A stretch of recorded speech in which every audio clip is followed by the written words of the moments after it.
awabariki sana. Hata tukiona makofi mazuri sana kwa kazi ambayo amefanya.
Tugiye gutambira Imana. Iyo wabitokoje wihangane.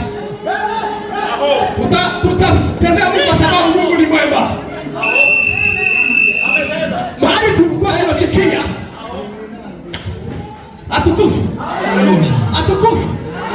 Hapo tugeze no kurara ubazi wacu. Tuzako bikunda kurara. Ariko Imana yakoze igitangaza gikomeye. Mungu anayefanya mkutanura hasarani.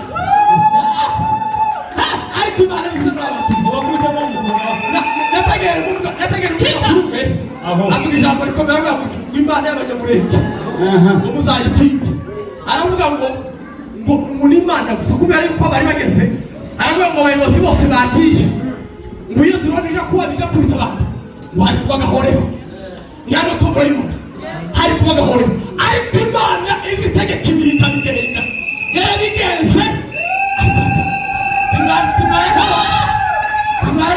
Loite nyarugabo kwe ejo kuri zero yamashuko kwera umuprezero yabagira mu cyari fotose aravuga ngo prezero era bayakara